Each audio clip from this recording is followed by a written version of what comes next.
नमस्कार दोस्तों, मेरी उपस्थिति इस समय रायबरेली जिले के सतांव ब्लॉक क्षेत्र के अंतर्गत एक गांव ग्राम सभा है डोमापुर। वहां पर हम पहुंचे हुए हैं। सरकार जो है कुछ ज़मीनें जो होती हैं ग्राम सभाओं में उनको सुरक्षित ज़मीन कह लीजिए, गौचर कह लीजिए, वो ज़मीन इसलिए छोड़ती है कि हमारे यहाँ कोई न कोई प्रोजेक्ट, कोई न कोई विकास कार्य के लिए बहुत सारी योजनाएं आती रहती हैं।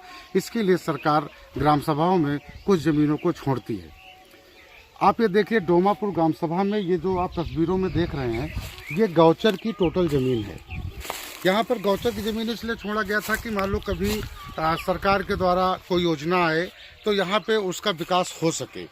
लेकिन यहाँ पे स्थितियाँ ये बनी, यहाँ के कुछ लोगों ने इसके पहले भी हमें बताया कि यहाँ पर जो ये ज़मीन छोड़ी गई थी, यहाँ पे हरे भरे प्रतिबंधित पेड़ों को लेखपाल की मिली भगत से यहाँ पे पूरी तरह से कटा दिया गया है। कहीं ना कहीं इसकी लिखित शिकायत जो है, जिन्होंने पेड़ कटवाया है उनके भाई ने भी की है और जाके थानाध्यक्ष गुरबख्शगंज को भी बताया है और शायद रायबरेली भी एसडीएम के यहाँ भी पहुंचकर इसकी लिखित शिकायत कराए हैं। लेकिन अभी तक इस पर कोई कार्रवाई नहीं हुई है। आप तस्वीरों में देख रहे हैं किस तरह से पेड़ों को काटा गया है। अभी कोरोना काल के पहले, इसके पहले जब कोरोना काल चल रहा था तो यहाँ पर लाखों की संख्या में उत्तर प्रदेश में सिर्फ लोग मरे हैं क्योंकि उनको ऑक्सीजन नहीं मिल सका है। तो आप ये स्थिति इधर देखिए, कहने का मतलब कि किस तरह से पेड़ों की कटान कराएगा। हमारे साथ इस वक्त एक लोग मौजूद हैं, हम इन्हीं से जानेंगे कि क्या था पूरा मामला, क्या है, आखिर क्यों ये पेड़ों की कटाई कराई गई है और कौन सी ज़मीन थी। भैया, आपका नाम क्या है? हमारा नाम प्रमोद है, मिश्रा है। कहाँ रहते हैं आप? इसी गांव डोमापुर में। डोमापुर में। ये जो ज़मीन है यहाँ पर जहाँ हम लोग खड़े हुए हैं, ये कैसी ज़मीन है? ये सर ये गौचर है, बंजर गौचर जिसको बोलते हैं। हाँ। गौचर है। तो कितनी ज़मीन है लगभग ये यहाँ पे? ये है 7 बीघा कुछ बिसुआ में। तो ये पेड़ किसके द्वारा काटे गए हैं? ये पेड़ तारकेशन ने कटवाया है, वो हमारे बड़े भाई हैं। हाँ। और वो मतलब सरांगी ज़बरदस्ती, न बाप का कहना माने न हमारा कहना माने, वो अपनी ज़बरदस्ती सरांगी के बदौलत लाठी लेके घूम रहे थे, पेड़ कटवा रहे थे। लेखपाल से आपने इसकी शिकायत की थी? उनसे बताया था कि ये जो सुरक्षित ज़मीन है, गौचर ज़मीन है, यहाँ पे जो प्रतिबंधित पेड़ काटे जा रहे हैं उसके बारे में आपने बताया था? उसी दिन हम, जिस दिन लकड़ी कट रही थी, उसी दिन हम लेखपाल को सूचना दिए हैं।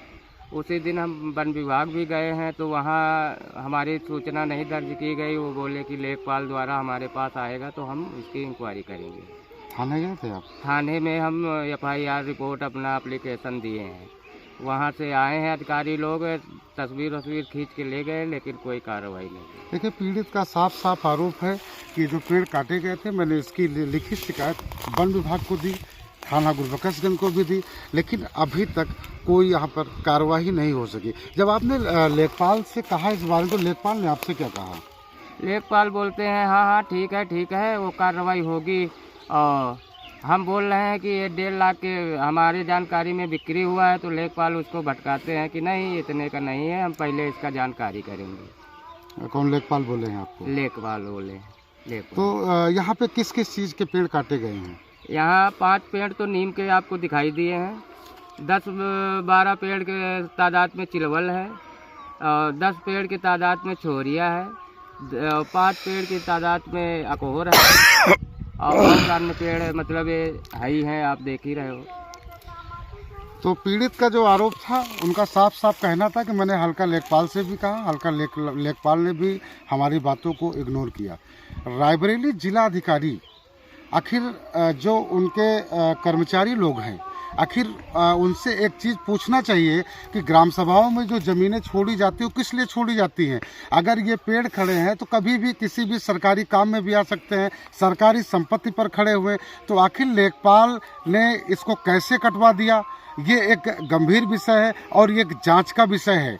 तो कहीं ना कहीं पीड़ित का साफ साफ आरोप है कि यहाँ पर जो कि यहाँ के कुछ अन्य लोगों का भी इन्होंने नाम लिया, हम उनका नाम नहीं ले सकते हैं, कि कई लोगों की मिली भगत से सरकारी ज़मीन पर इन पेड़ों के जिस तरह से धज्जियाँ उड़ाई गई हैं, तो कहीं ना कहीं आप तस्वीरों में आप लोगों को साफ साफ देख भी रहे हैं। कैमरा पर्सन के साथ पंकज यादव, न्यूज़ 21 रायबरेली।